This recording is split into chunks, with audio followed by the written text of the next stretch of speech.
Iniziamo il percorso dei segni zodiacali, i 12 segni zodiacali. Il primo, l'Ariete, è il segno con il quale inizia la primavera.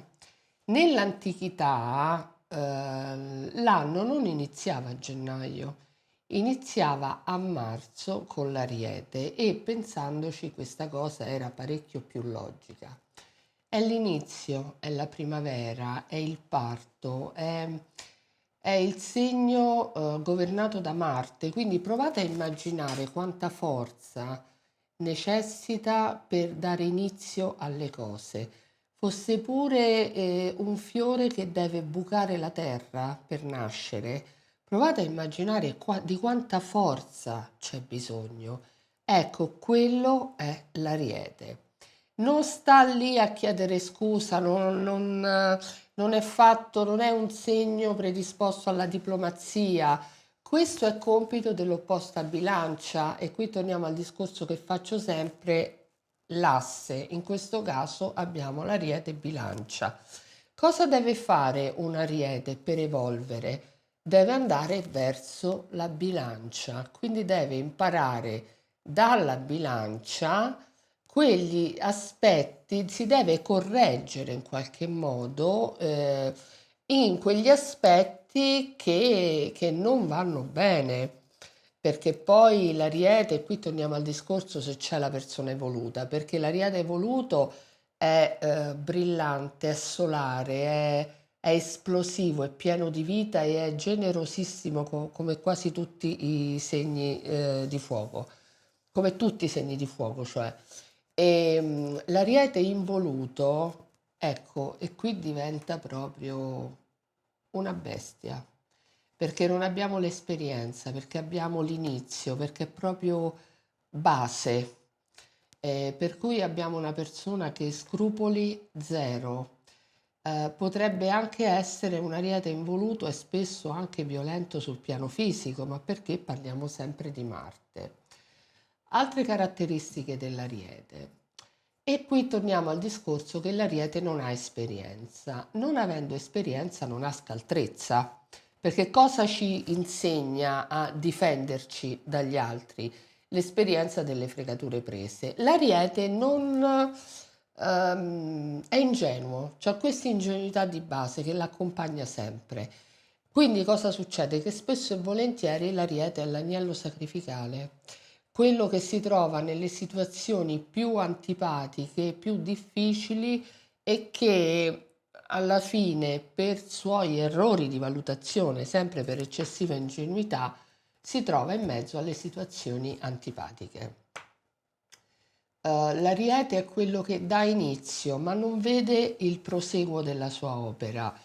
Ora, io la figura di Mosè, per esempio, io non so Mosè sotto che segno fosse, ovviamente, non lo so. Però ho sempre pensato che potesse tranquillamente essere un Ariete, perché lui, a parte possiamo vedere le tavole, il fuoco, ehm, mi sa molto di Ariete la figura di Mosè, ma c'è una cosa che mi ci ha fatto proprio pensare e è il fatto che lui ha guidato il suo popolo fino a un certo punto, poi non gli è stato permesso di andare oltre. E è questa la caratteristica dell'Ariete. L'Ariete non vede la conclusione delle sue opere e tant'è che l'Ariete è spesso inconcludente perché inizia pieno di entusiasmi qua e là, poi però quando serve il metodo, la disciplina per andare avanti in una determinata situazione, l'Ariete si perde.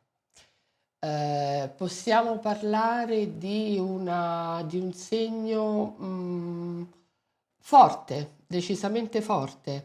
È una forza che può sfociare in aggressività, però comunque abbiamo un soggetto che con una fortissima forza di volontà, e qui c'è sempre il discorso di Marte.